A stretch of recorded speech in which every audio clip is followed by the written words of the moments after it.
यदि तपाईहरु पनि एक स्टुडेन्ट हुनुहुन्छ अथवा तपाईहरुको विभिन्न अफिसहरुमा काम गर्नुहुन्छ जुन अफिसमा चाहिँ विशेष गरी डकुमेन्ट रिलेटेड चीजहरु हुन्छ जस्तै तपाईले कुनै पनि नोटहरु स्क्रिप्टहरु लेख्नुहुन्छ त्यो स्क्रिप्टहरुले चाहिँ तपाईले मोबाइलमा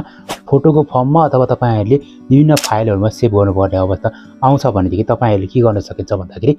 आजको यो भिडियोमा चाहिँ म तपाईहरुलाई बताउन चाहेको चाहिँ तपाईले त्यो जुन लेखेको चीजहरु रहेको छ नि त्यसलाई तपाईले स्क्यान गरेर टेक्स्टमा कन्भर्ट गर्न सक्छ सिधै तपाईले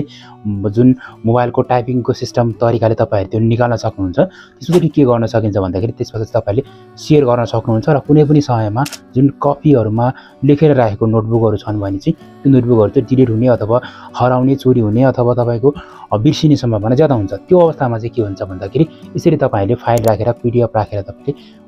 सेभ गरेर राख्दाखेरि तपाईले विभिन्न ड्रपहरुमा सेभ गर्दाखेरि तपाईको भोलिको दिनमा धेरै चोटी तपाईले युज गर्न सकिन्छ एकदमै र अरूलाई पनि शेयर गर्न एकदम सजिलो हुन्छ त्यो अर्थमा चाहिँ साथीहरु के हुन्छ भन्दाखेरि तपाईहरुले एउटा स्क्यानर चाहिन्छ जुन स्क्यानर म तपाईलाई बताउन गइरहेको छु त्यो चाहिँ एआई स्क्यानर हो जसमा तपाईहरुले जुन लेखेका नोटहरु भयो साथमा तपाईहरुसँग विभिन्न यस्ता खालका आर्टिकलहरु भयो विभिन्न चीजहरु छन् जुन चाहिँ तपाईको कपीमा छ भनेदेखि चाहिँ त्यसलाई तपाईले स्क्यानरमा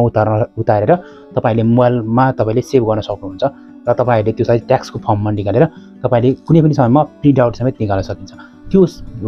कसरी गर्ने र कस्तो तरिकाले गर्न सकिन्छ त्यो जानकारी तपाईलाई म दिन गइरहेको छु त्यसैले भिडियोको अन्तिमसम्म रहनुहोस् भिडियोलाई एक लाइक गरिदिनुस् त्यसैगरी च्यानलमा नयाँ हुनुहुन्छ र फर्स्ट टाइम युट्युब च्यानल हेर्दै हुनुहुन्छ भने हाम्रो टेक्निकल सिङ युट्युब च्यानललाई सब्स्क्राइब गर्न पनि नबिर्सनु होला अब लागौँ अब साथीहरु त्यसको लागि तपाईहरुले गुगल प्ले स्टोरमा जाने त्यसपछि तपाईहरुले एउटा एप्लिकेसन डाउनलोड गर्ने यो एकदम फ्री र अफलाइन पनि युज हुन्छ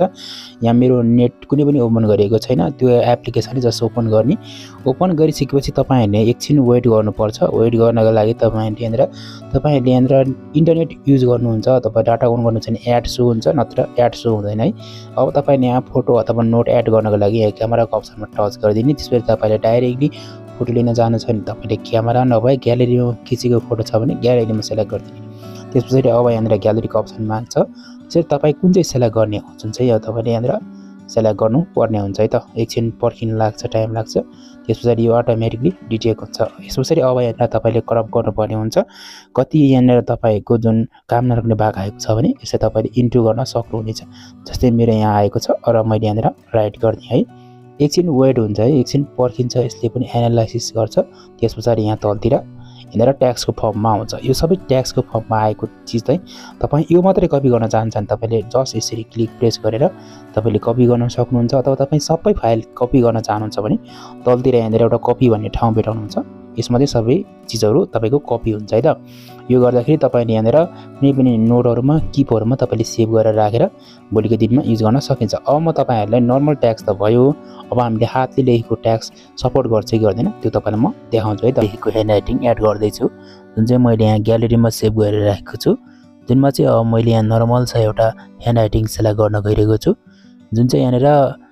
विभिन्न गुगलमा आएको ह्यान्डराइटिङ हो जसमा चाहिँ मैले यहाँनिर टाइप गरिरहेको छु यहाँ भएको चीज सबै कुराहरु देखाइदिएको छ अर्थात यहाँनिर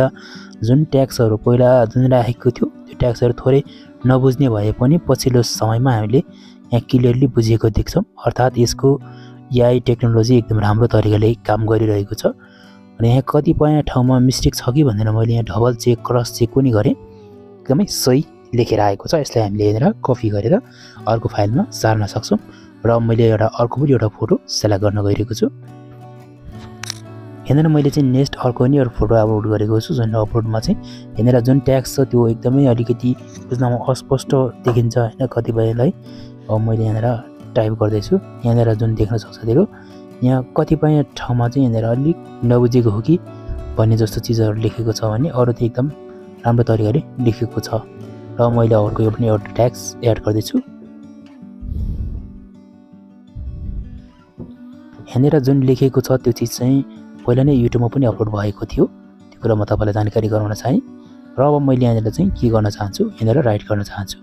यो चीज छ डिप टु कपी नै आएको छ है मतलब के हो भन्दाखेरि यहाँनिर तपाईले कुनै पनि तपाईले होमवर्क गरेको जुन ट्याक्सहरु रहेको छ त्यसै तपाईले कपी गरेर कुनै पनि साथीहरुलाई शेयर गर्न चाहनुहुन्छ भने पनि तपाईले इजिली शेयर गर्न सक्नुहुनेछ सो आजको यस भिडियोमा यति नै भिडियोलाई लाइक अनि च्यानललाई सब्स्क्राइब गर्न नबिर्सनु होला एपको लिंक डिस्क्रिप्सन बक्समा र पिन कमेन्टमा रहेको छ डाउनलोड गर्न नबिर्सनु होला हस्त धन्यवाद।